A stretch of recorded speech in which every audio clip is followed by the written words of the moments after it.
The knocking started as 3 quick hits, stopped, then came back harder. Like whoever was on the other side had changed their mind about being polite. Jake Turner opened his eyes in the dark and lay still for a second, listening to the rain hit the window, trying to decide if he had dreamed it. The clock on the nightstand read 10:43. Then he blinked, and it read 2 in the morning. And the knocking came a third time.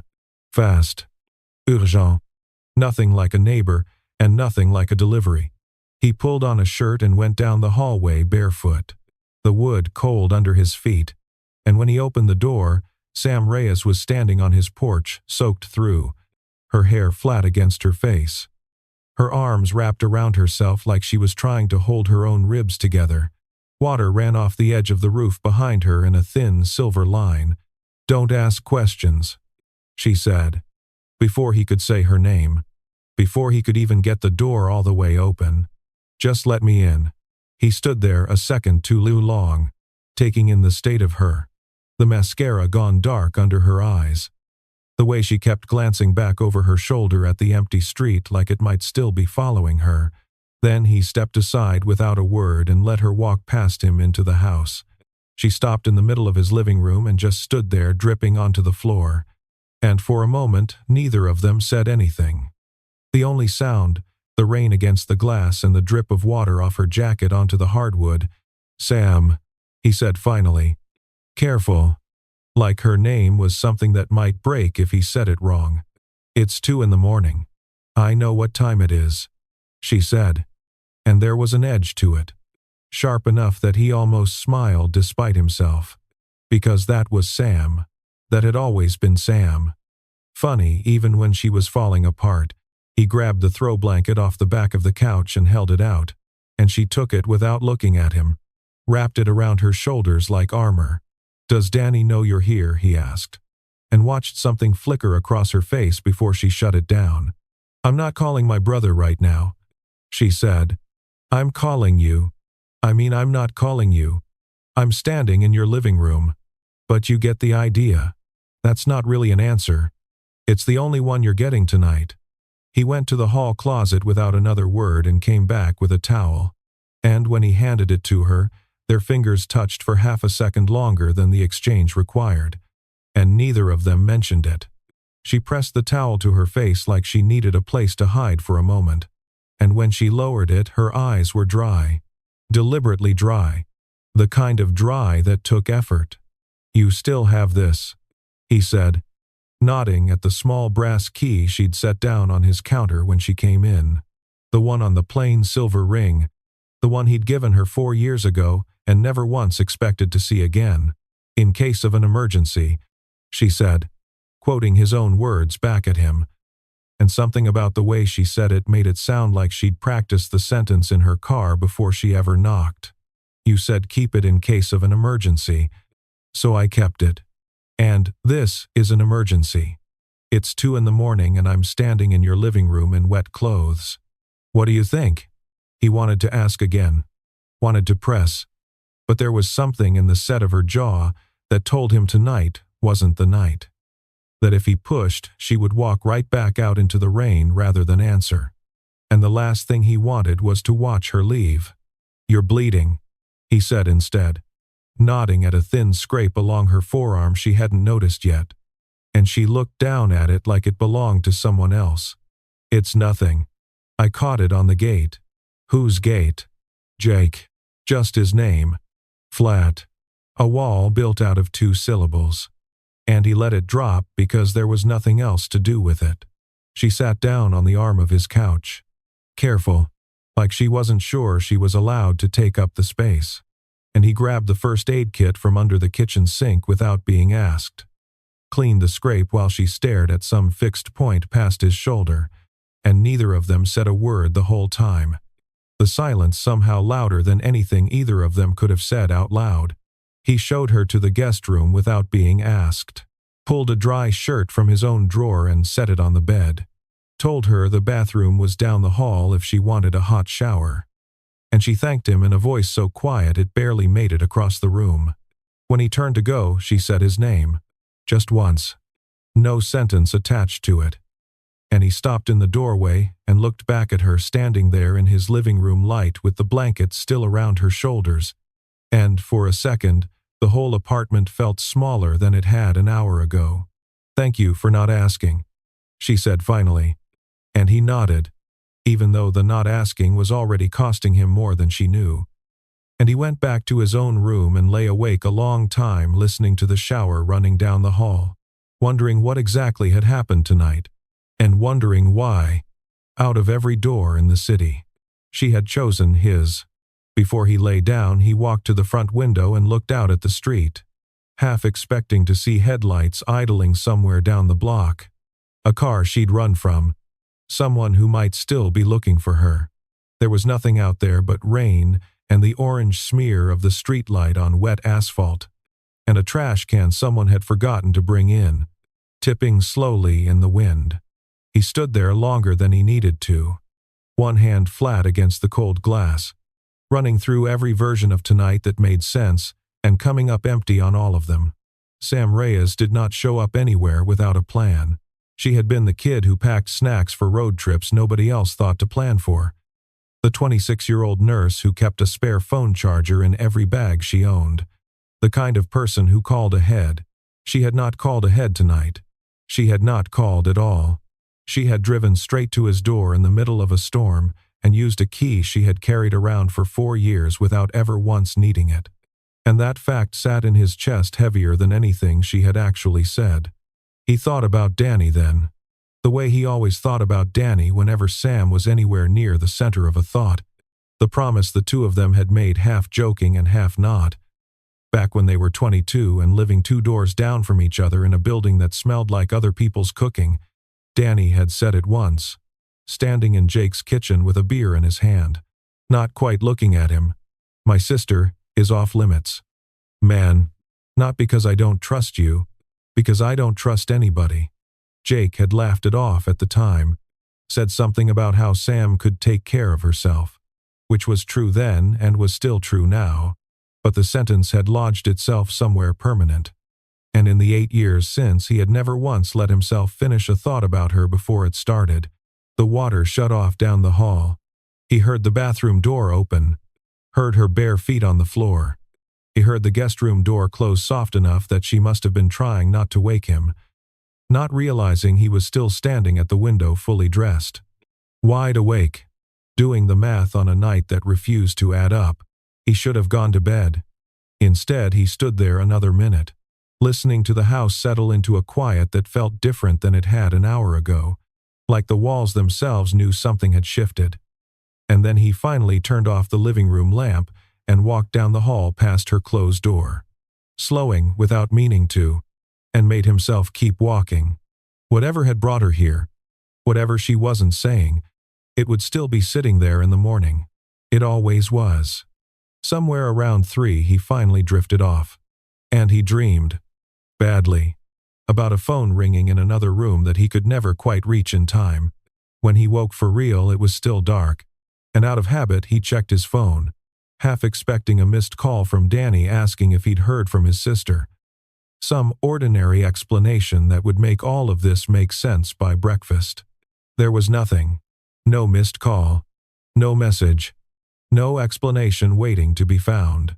Just the small brass key sitting on his kitchen counter where she'd left it, catching the thin blue light coming through the window, and the quiet certainty settling into him that whatever had happened tonight, she had not told anyone else where she'd gone. Not her brother. Not a friend. Nobody but him. And she had shown up asking him not to ask why. Morning came in gray and slow. The rain reduced to a drizzle against the kitchen window. And Jake was already up making coffee when he heard the guest room door open behind him. Sam came out wearing his old college shirt. The sleeves rolled twice because they hung past her wrists. Her hair dried into loose waves that had nothing to do with effort. And for a second he forgot what he'd been doing with his hands. "You have exactly 1 mug that isn't chipped," she said, picking through his cabinet like she'd done it 100 times before, which, he realized, she basically had, years ago, back when this kind of morning had been ordinary instead of loaded with everything neither of them was saying. "It's the one with the cartoon bear on it," he said. "I know which one it is. I bought it for you." "You did not. For your birthday, 4 years ago. You said it was, and I quote, the ugliest thing you'd ever owned, and you loved it." He handed her the mug without further comment. Because she was right. And because some small, stubborn part of him had kept it on purpose. She sat at the kitchen island wrapped in the blanket from the night before, cradling the coffee with both hands like she needed the warmth more than the drink. And for a while, they didn't talk about anything that mattered. Just the kind of easy back and forth that had always come naturally between them. Her needling him about the state of his refrigerator. Him pointing out that she'd shown up uninvited and therefore had no standing to critique his groceries. "I brought nothing and demanded shelter," she admitted. "That's fair. I retract the critique. Too late. I already judged you. You've been judging me since I was 19. Somebody had to. It was easy. The way it had always been easy." And for a few minutes he let himself believe that easy was all this was. That the 2 a.m. knock had been an aberration, and not the start of something neither of them had a name for yet. Then, halfway through her coffee, she went still for half a second, her eyes catching on something past him. And when he turned, he saw nothing there. Just the counter and the window and the gray morning outside. But when he turned back, her face had rearranged itself into something careful again. Something guarded. "You okay?" he asked. "Fine," she said. Too fast. The kind of fine that meant the opposite. And he almost pushed, almost opened his mouth to ask the question he'd been sitting on all night. But she stood up abruptly and said she needed to use the bathroom. And by the time she came back, the moment had passed and neither of them tried to find it again. A knock at the door around 9 turned out to be his neighbor, Priya, standing on the porch with a grocery bag she'd apparently overbought and wanted to unload some of onto him. And when she caught sight of Sam sitting cross-legged on the counter in Jake's old shirt, drinking coffee like she owned the place, Priya's eyebrows went up so fast Jake almost laughed despite the tension still sitting under his ribs. "I didn't realize you had company," Priya said, drawing the word out slow, clearly enjoying herself. "This is Sam," Jake said. "She's Danny's sister." "Ooh," Priya said, in a tone that suggested she had already drawn several conclusions and did not intend to be talked out of any of them. "And she's wearing your shirt at 9 in the morning because it rained," Sam said flatly. "And my clothes were wet. And this was the nearest dry thing. And if you're about to make this weird, I will throw this coffee at you." "I would never," Priya said, already backing toward the door, grinning the whole way. And she gave Jake a look on her way out that said clearly enough she'd be asking follow-up questions the second Sam was gone. After Priya left, the kitchen felt different. The air a little thinner, both of them aware now of how it must have looked from the outside. And Jake busied himself rinsing mugs that didn't need rinsing, while Sam picked at a loose thread on the blanket. "She's going to tell everyone she knows," Sam said. "Probably. Does that bother you?" He considered the question longer than it deserved. "Depends what there is to tell," he said, and immediately wished he could take it back. Because Sam looked up at him with an expression he couldn't read, something between amusement and something else entirely. Something with more weight to it. "There's nothing to tell," she said. But she said it slower than she needed to, like she was testing whether the sentence still felt true once it was out loud. "Right," he said. Nothing. Neither of them believed it, and both of them let it sit there anyway. Later, while she showered properly and changed into a spare pair of sweatpants he dug out of his closet, he sat on the porch steps despite the drizzle, elbows on his knees, thinking about the year he and Danny had signed a lease together fresh out of college, about the night Danny had made him promise, only half joking, that whatever happened, Sam stayed off the table.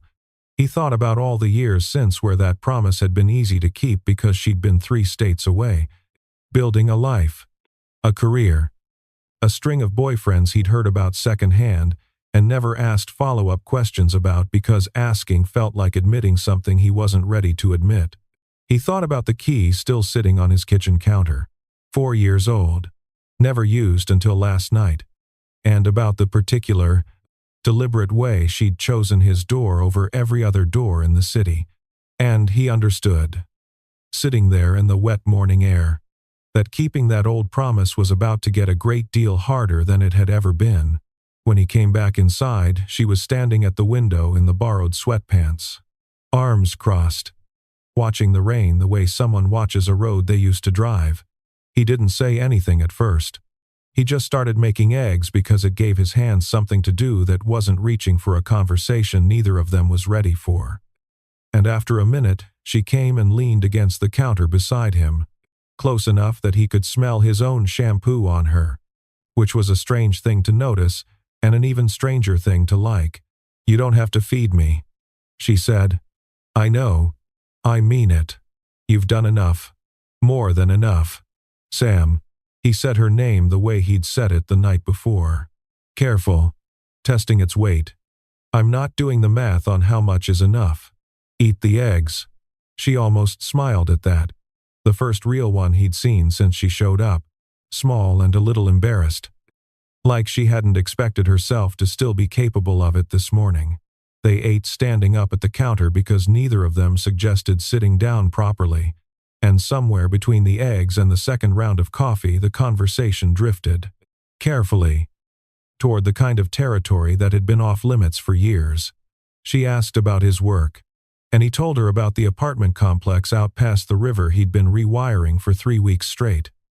The kind of job that paid well and left his hands raw by Friday. And she listened in a way that made it clear she actually wanted to know. Not the polite half-attention people usually gave him when he talked about circuit panels and code violations. "You always liked this stuff," she said. "The fixing things stuff. Somebody has to. That's what you said about judging me." It's a versatile sentence. She laughed. Actually laughed. And the sound of it did something to the room that the coffee hadn't managed. Loosened something that had been pulled tight since 2 in the morning.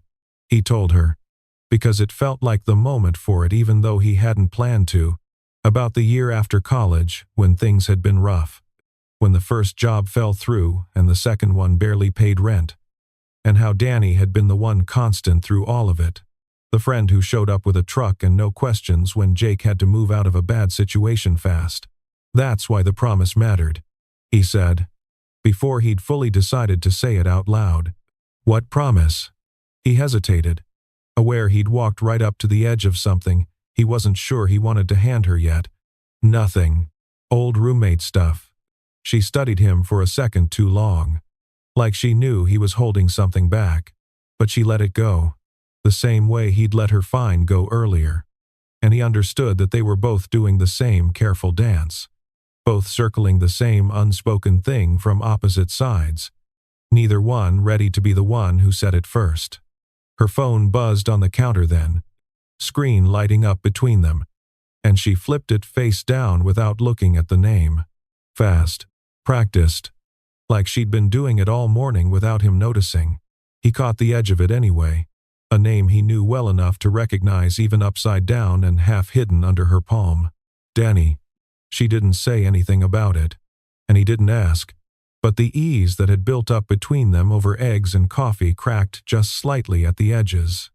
Enough that he noticed.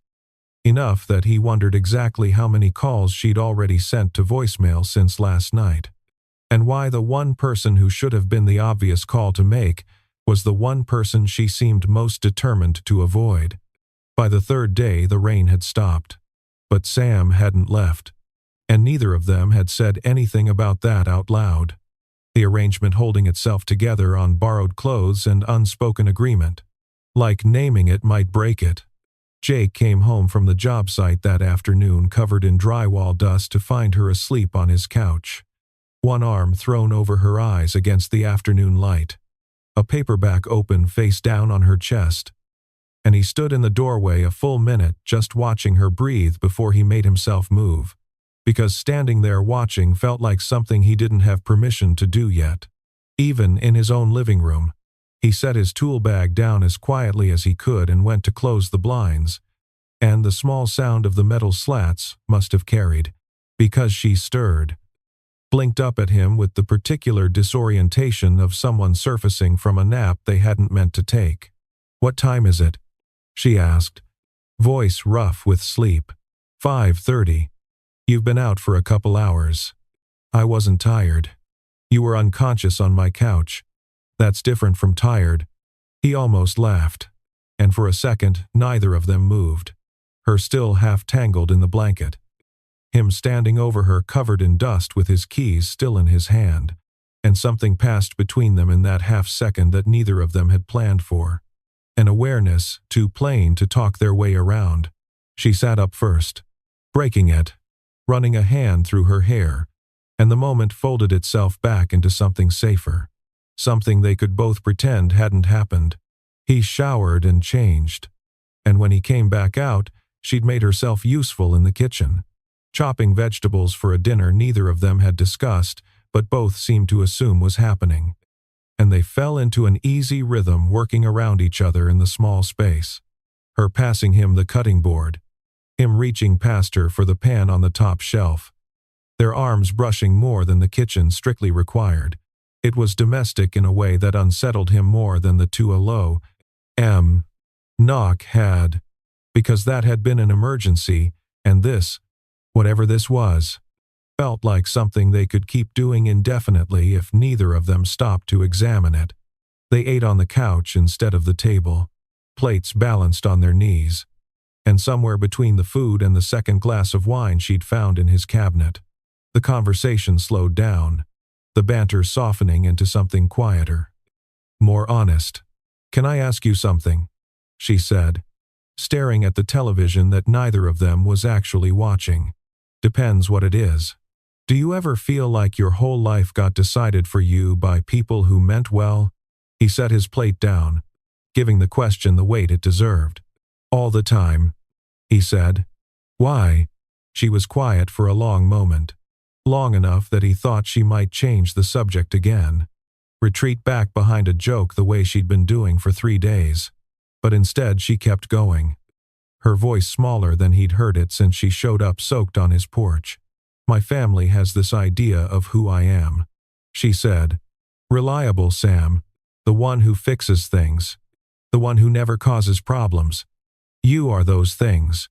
I'm tired of being those things," she said, and something in her voice cracked open just slightly, enough that he could see, for the first time since she'd arrived, the actual weight she'd been carrying underneath 3 days of careful jokes. He didn't press her for the rest of it. He didn't ask what had happened at 2 a.m. 3 nights ago, even though the question sat right there in his throat, wanting out. Instead, he let the silence hold, let her have the space to say more or not, and after a moment, she leaned her head back against the couch cushion and closed her eyes. And he watched her face in the low light of the television, the tired set of her mouth, the small crease between her eyebrows that hadn't been there when they were younger, and he thought, not for the first time that week, that he understood almost nothing about the woman she'd become in the years he'd spent carefully not looking too closely. Her phone lit up again on the coffee table, the third time that evening, and this time he saw the screen without meaning to. Danny's name sitting there under 3 missed calls and a text preview that started with the word please. Sam opened one eye, saw it too, and reached over without a word to turn the phone face down again. The same practiced motion from that morning, and something about the repetition of it, the ease with which she'd built this small ritual of avoidance, told him this had been going on far longer than 3 days. "You should probably call him back eventually," Jake said carefully. "Eventually," she agreed, in a tone that made clear eventually meant not tonight, and possibly not tomorrow either. And he let it go because pushing had never worked with Sam. Not once in the 8 years he'd known her, and because some stubborn, hopeful part of him wasn't entirely sure he wanted her to call her brother back yet either. Later, After she'd gone to bed and the apartment had gone quiet around him, Jake sat at the kitchen table with the brass key in his hand, turning it over between his fingers, thinking about the word she'd used earlier. Decided. And about the promise he'd made Danny years before either of them had any idea it would matter this much. Something had shifted over the last 3 days. Something he couldn't name yet and wasn't sure he was allowed to. And as he set the key back down on the counter exactly where she'd left it that first night, he understood that whatever answer he eventually got, it was going to cost him something to hear it. He thought back to the paperback she'd been reading when he found her asleep, still lying face down on the arm of the couch where she'd left it, and on his way to bed he picked it up, meaning to set it on the shelf, and a folded piece of paper slipped out from between the pages and landed on the floor. He almost didn't pick it up, he told himself, standing there in the dark hallway, that it wasn't his to read, that whatever it was belonged to whatever version of the last few days she hadn't handed him yet. And for a long moment he stood there with it in his hand, unopened, weighing the promise he'd made himself about not asking against the growing certainty that not knowing was starting to feel worse than any answer could. In the end he set it, still folded, on top of the book, and put both back exactly where he'd found them, because whatever it said, it wasn't his to take, only hers to give. The next morning she was quieter than usual, moving around the kitchen with a kind of careful distraction, like some part of her mind had stayed up long after the rest of her went to bed. She caught him looking at her twice, and both times looked away first, and by the second cup of coffee he couldn't tell anymore whether the distance between them had grown or shrunk over the last 24 hours, only that something had changed, some quiet recalibration happening underneath the surface of ordinary mornings and borrowed shirts. "You're staring," she said, not looking up from her mug. "I'm thinking." "About what?" "About how long you're planning on not answering my questions." She almost smiled at that, the ghost of the expression from the couch 2 nights before, and for a second he thought she might finally say something real. But instead she took her coffee to the window and stood there with her back to him, watching the street the way she had that first morning, like she was still waiting for something out there to come find her, or hoping it wouldn't. Jake left for the job site with the strange, unsettled feeling that something had already been decided somewhere just out of his sight, some quiet turn taken while he wasn't looking, and he spent most of the day running wire through a stripped-out apartment on the 3rd floor of the building past the river, hands moving on their own while his mind kept circling back to a folded piece of paper he'd chosen not to read, and a name lit up on a screen she kept turning face down. Around noon his own phone buzzed, and for one stupid second his heart lifted thinking it might be her. But it was Danny. A single text with no context. 3 words that landed heavier than anything he'd expected. "Have you heard anything?" He stared at it a long time before he typed back a careful lie about how everything was quiet on his end. And even as he hit send, he felt the weight of it settle in his stomach. The first real crack in a promise he'd kept clean for 8 years. And he understood, standing in that half-wired apartment with dust settling slow in the afternoon light and lungs, that the easy part of this was already over, and whatever came next would ask more of him than a lie typed quickly into a phone. The phone rang while they were doing dishes, actually rang instead of buzzing silently, and this time Sam didn't have a hand free to flip it face down fast enough. Jake caught the name lighting up the screen on the counter between them before she could reach it, and instead of turning away like he had every other time, he found himself picking it up before she could stop him. "Jake. Don't," she said, sharp, but he'd already answered. Already said Danny's name out loud into the kitchen, and the second he did, her face went white in a way that told him more than 3 days of careful silence had managed. "Jake." Danny's voice came through, tight, worn thin at the edges. "Is she there? Is Sam there?" Jake looked at Sam across the kitchen, watched her shake her head hard, watched her mouth the word "don't," and for one long second he stood frozen between the two of them, the phone warm against his ear, a promise in one hand and the truth in the other. "Yeah," he said finally. "She's here." The silence on the line lasted just long enough to feel like its own answer. "She's been there this whole time," Danny said. And it wasn't a question anymore. 3 days. "Jake, 3 days and you didn't call me." "She asked me not to. She's my sister." "I know that." "Then why didn't you call me the second she showed up at your door at 2 in the morning soaked to the bone?" "Because that's not normal. Man, that's not a person who just needed a place to crash. That's a person running from something. And you sat on it for 3 days." Jake felt his jaw tighten. Felt 8 years of careful distance collapsing in real time. "Because she asked me not to," he said again, quieter this time. "And because I trust her to know what she needs better than either of us do right now." Across the kitchen, Sam had gone very still, arms wrapped around herself the way she'd been standing on his porch that first night. And something in her expression had shifted from panic into something else. Something almost like relief, watching him choose her over the easy answer. "Put her on," Danny said. Jake held the phone out. Sam didn't move for a second, just stared at it like it might bite her. And then she crossed the kitchen and took it. And Jake stepped back to give her room. Though the apartment was small enough that there wasn't really anywhere to go. "Danny," she said. And her voice cracked on the single syllable in a way 3 days of jokes had kept perfectly hidden until now. He couldn't hear the other side of the conversation. Only her half of it. Fragments dropping into the kitchen like pieces of something breaking. I know I should have called." A pause. "Because I couldn't say it to you." "Okay. Because you would have tried to fix it, and I needed one night where nobody was fixing anything." Another pause. "Longer." "No. He didn't do anything. He let me in and he didn't ask me a single question for 3 days.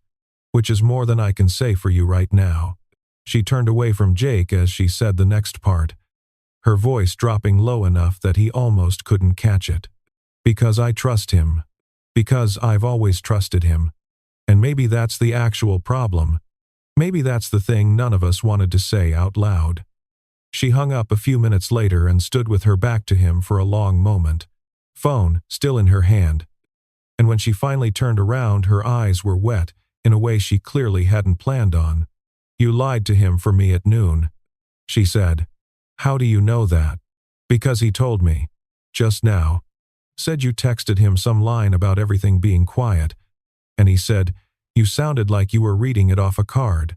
Jake exhaled, ran a hand through his hair. "I didn't know what else to say." "You could have told him the truth." "I didn't have the truth. You never gave it to me." That landed harder than he meant it to. And he watched it land. He watched something in her expression crack open the way it had 2 nights ago on the couch. Except this time there was nowhere for her to retreat to. No joke big enough to cover the distance. "I came here because you're the one person I didn't have to perform for," she said, the words coming faster now, like something had finally broken loose. "Danny would have shown up at my apartment with a plan. My mom would have made it about the family. Everyone in my life has a role for me to play, and I am so tired of playing it. And you just opened the door and let me exist in your living room without needing anything from me. And I don't know how to tell you what that meant without it turning into something else. Something I'm not sure either of us is supposed to want." The room went quiet enough that Jake could hear the refrigerator humming. He could hear his own pulse in his ears. "Something like what?" he said, even though some part of him already knew.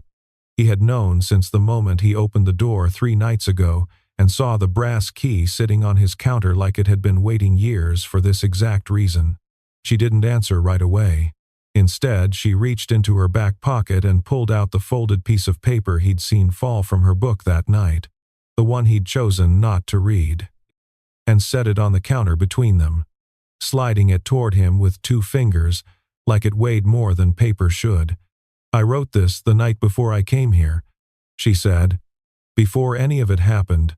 I wrote it, and I didn't send it, and I didn't throw it away either. I just carried it around because some coward part of me wanted it close by in case I ever got brave enough." He looked down at the paper, folded twice, her handwriting visible at the edges, and didn't pick it up yet. Some instinct telling him that once he did, there would be no version of tonight where the promise he'd made Danny 8 years ago stayed intact. "What does it say?" he asked. "It says I've had a key to your apartment for 4 years and I never used it because using it meant admitting why I wanted it in the first place." The words hung there in the kitchen, plain and unhidden for the first time since she'd knocked on his door. And Jake understood, with a kind of quiet, ringing clarity, that whatever came next was going to cost him the easiest friendship of his life, and that some part of him had already decided it was worth it. He didn't pick up the letter. Not yet. He set it back down, unread, exactly the way he'd left it folded inside her book 2 nights before, and looked up at her instead, at the particular fear sitting behind her eyes, now that the truth was finally sitting out in the open between them with nowhere left to hide. "I need to call Danny back," he said quietly. "And I need to tell him the truth this time. All of it. And I don't know what that costs either of us yet." She nodded, slow, like she'd been braced for exactly that answer and it still hurt to hear it out loud. And the kitchen went silent around the two of them, the letter still sitting unopened on the counter, the brass key beside it, both of them waiting for someone to decide what happened next. "Say something," she said finally, when the silence had stretched past what either of them could stand. "I don't know what to say that doesn't make this bigger than it already is. It's already big. Jake. It's been big for years. I just finally said it out loud." He rubbed a hand across his jaw, feeling the weight of 8 years pressing down on a single kitchen counter. A folded letter. A small brass key. "Danny is my best friend," he said. "He's also the reason I never let myself think about this. Not once. Not in 8 years. I know. That's not nothing to walk away from." "I'm not asking you to walk away from him," she said. "I'm asking you to stop pretending you don't know what I just told you." The directness of it caught him off guard, the way it always had with her. The way it had that very first night when she stood dripping on his porch and told him not to ask questions. Except now the roles had reversed. Now, she was the one refusing to let him hide behind careful silence. He thought about the text he'd sent Danny at noon, the lie sitting in that phone somewhere, quiet and everything is fine, and how thin it looked now next to the truth sitting unread on his counter. He thought about the years of holidays and birthdays where he'd made himself look somewhere else whenever Sam walked into a room. The deliberate discipline of it. The way he'd built an entire habit out of not noticing her. And how 3 days of rain and a stolen key had undone 8 years of that habit without even trying. "I need time," he said finally. The only honest thing he had left to offer her. "Not to decide how I feel. I already know how I feel. I need time to figure out how to tell Danny without it costing us the one thing that's been steady my whole adult life." Sam's expression didn't harden the way he half expected. If anything, it softened. Like the honesty of the request meant more to her than a quick answer would have. "Take the time," she said. "I've been sitting on this for years. I can survive a few more days." "That's not the same and you know it." "No," she admitted. "But it's what I've got to offer you tonight." Neither of them moved to pick up the letter. It stayed there on the counter between them like a decision neither one was ready to finish making. And outside the kitchen window, the evening had gone fully dark. The streetlight throwing its familiar orange smear across the wet pavement. The same light Jake had stood watching 3 nights earlier, checking for headlights that never came. He walked her to the guest room door the way he had that first night. And this time when she said his name in the doorway, just his name, no sentence attached, he understood exactly what it meant. And the not answering it cost him more than anything he'd felt in 8 years of careful, disciplined distance. He said goodnight instead, because it was the only safe thing left to say, and went back to his own room, and lay there a long time listening to the quiet of the house, aware that somewhere down the hall, A folded letter still sat unread on his kitchen counter, and that tomorrow he would have to call Danny and tell him a truth that was going to change something that had been steady and simple for 8 straight years. Whether either of them was ready for that or not. Jake called Danny the next morning before he'd even had coffee, sitting on the porch steps in the cold because he didn't want Sam to hear the first version of this conversation, the messy one, before he'd figured out how to say it right. Danny picked up on the second ring, quiet in a way that told Jake he'd been expecting the call. "I need to tell you something," Jake said, "and I need you to let me get through it before you say anything." "Okay." "The letter, the key, all of it. It's not new. I think some part of it has been there for years, and I never let myself look at it because of what we said back when we were 22, and I need you to know I meant that promise when I made it. I kept it clean for 8 years. Danny didn't say anything for a long moment, long enough that Jake could hear traffic on his end. A car door closing somewhere. "I know," Danny said finally. "I know you did. I've watched you not look at her for 8 years. Man, I saw it happen in real time and I never said anything because I didn't know what I wanted you to do about it. You're not mad." "I didn't say that." A pause. "I'm working on it, but I'm more mad that she called you instead of me 3 nights ago, if I'm being honest. And it took me a while to understand that maybe that wasn't about me at all." They talked for a while longer, careful, unhurried. The kind of conversation that couldn't be rushed without breaking something neither of them wanted broken. And by the end of it, Danny said the one thing Jake hadn't let himself hope for. "Don't make it weird by asking my permission." Danny said, "She's not a thing I get to hand over. Just don't hurt her, or I will personally rewire your whole apartment backwards out of spite." Jake laughed, actual relief moving through his chest for the first time in days, and said he'd take his chances.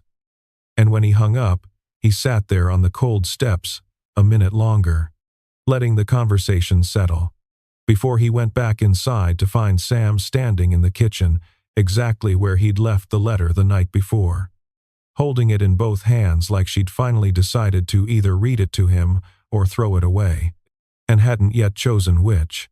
"You talked to him," she said. "Not a question." "Yeah. And he said not to make it weird by asking his permission. And then he threatened to rewire my apartment backwards if I hurt you." Something in her face broke open then. Relief and disbelief tangled together, and she set the letter down on the counter between them, finally, deliberately, and pushed it toward him with both hands this time instead of 2 fingers. "Read it," she said. "Now, before I change my mind again." He picked it up, unfolded it slowly, and read it standing right there in the kitchen while she watched him, arms crossed, bracing herself for whatever his face was about to do. It wasn't long, 4 sentences in her small, slanted handwriting, admitting things she'd apparently been unable to say even to herself until she wrote them down at midnight the night before she drove to his door. When he finished, he looked up at her, and instead of saying anything, he crossed the kitchen and kissed her, slow and unhurried, the kind of kiss that had been 8 years in the making and knew it. And she made a small sound against his mouth that was somewhere between a laugh and something closer to relief, her hands finding the front of his shirt like she needed something solid to hold on to now that the waiting was finally over. "That's not exactly how I pictured this going," she said when they finally broke apart. "How did you picture it going?" "Less crying at a kitchen counter. More dramatic lighting." "I'll work on the lighting next time," he said, and kissed her again. Because he could now. Because there was no longer a promise standing between them, telling him he couldn't. They spent the rest of the morning in a kind of quiet disbelief, moving around each other in the small apartment with a new kind of awareness, her hand finding his without either of them deciding to reach for it. Him unable to stop watching her across the kitchen the way he'd spent 8 years training himself not to, and for the first time since the knock at 2 in the morning, the air between them felt light instead of loaded, easy instead of careful, but the ease didn't last uninterrupted. because just past noon a car pulled into the driveway that Jake recognized before Sam did. And by the time the knock came, 3 sharp raps this time instead of the frantic pounding from 4 nights before. Both of them already knew who was standing on the other side of the door. Danny stood on the porch in his work jacket, hands shoved in his pockets, looking somewhere between furious and exhausted, and for a second nobody said anything. The 3 of them standing in a triangle of unfinished conversation that had been years in the making. "I told myself I wasn't going to do this in person," Danny said finally, looking past Jake at his sister. "I was going to let you 2 figure it out and stay out of it like an adult. And then I got in the truck anyway." "Danny." Sam stepped forward, but he held up a hand, not unkindly, just enough to finish what he'd driven over to say. "I'm not here to stop anything," he said. "I need that understood before I say the rest of it. I'm here because you drove to his door at 2 in the morning instead of calling me.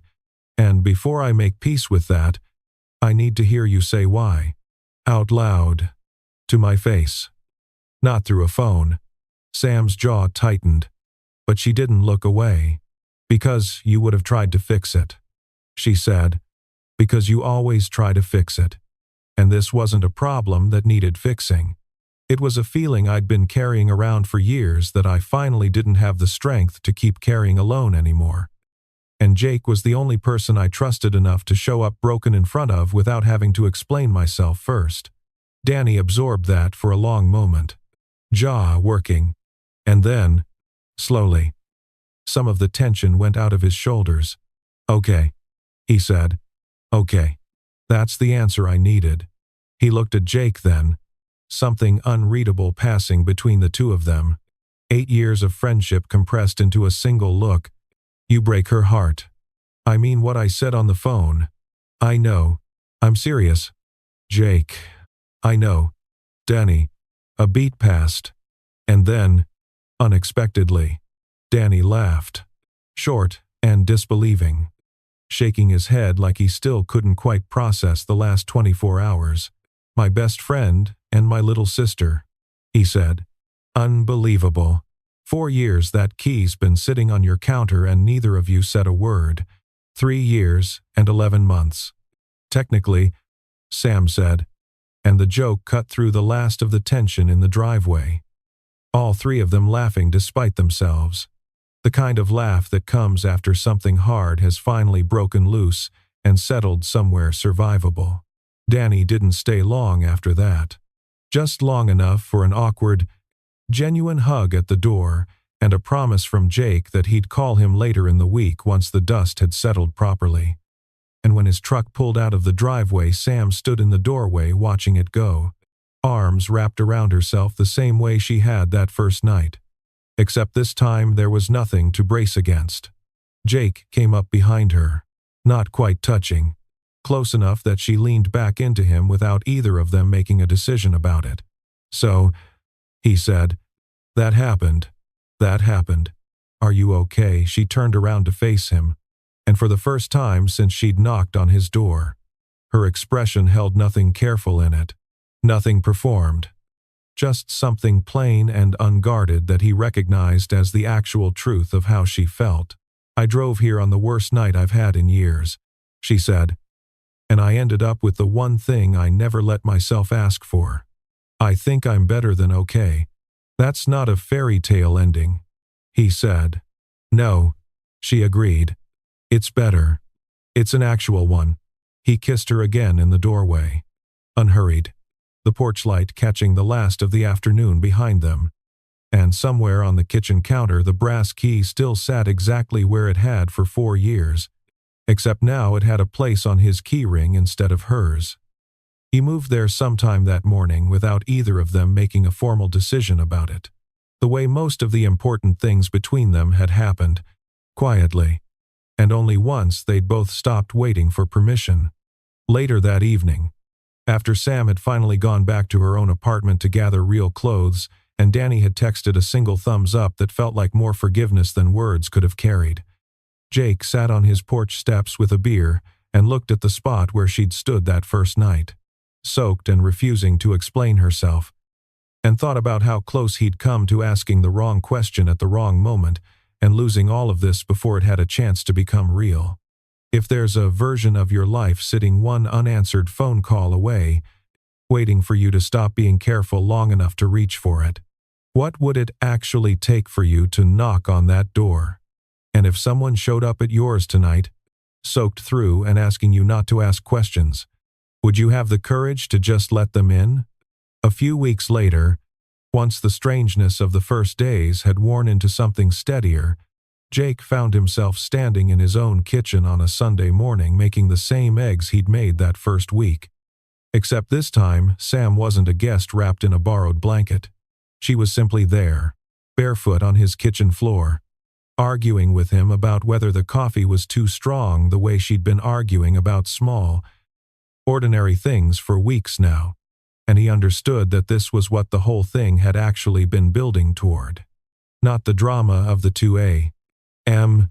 knock or the confrontation in the driveway, but this, the plain, unremarkable Sunday of it, the two of them existing in the same space without either one performing anything for the other. Priya knocked around 10 with another overbought grocery bag. He took one look at the two of them standing shoulder to shoulder at the stove, and didn't even bother hiding her satisfaction. "Told you," she said, to no one in particular, and let herself out again before either of them could argue the point, though neither of them tried very hard. That afternoon, Sam pulled the small brass key off Jake's ring, turned it over once in her fingers the way she had that very first night, and instead of handing it back, she walked to the hook by the door where he kept his own set and hung it there herself.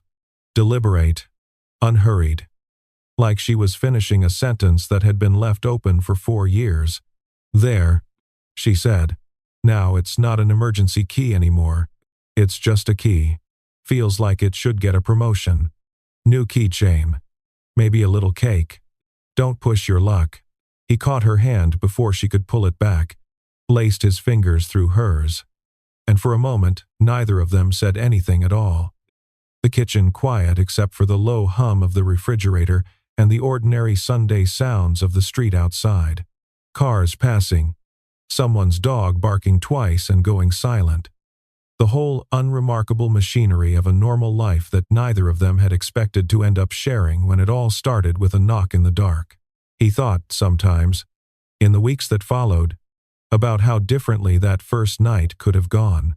How easily he could have asked the wrong question at the wrong moment and watched her walk back out into the rain rather than answer it. How close the whole thing had come to never happening, simply because neither of them had been brave enough to say the true thing out loud 1 year. 2 years. 3 years earlier. There was no dramatic music the day it finally became real. No perfect, cinematic moment. Just eggs on a Sunday morning and a key finding its permanent place on a hook by the door. And he decided, standing there with her hand still in his, that he preferred it that way. Preferred the ordinary, earned version of this over anything that might have arrived faster and meant less. The kind of love that didn't need a storm to prove itself. Just a Sunday, a kitchen, and a key that finally had a permanent place to hang. And somewhere underneath the ordinary noise of it, a promise made at 22 that had finally, quietly, he found its own honest ending instead of the one either of them had spent 8 years afraid of. An ending nobody had to knock for. Because the door, at last, was already open, and had been, quietly, standing open for far longer than either one of them had ever let themselves fully admit.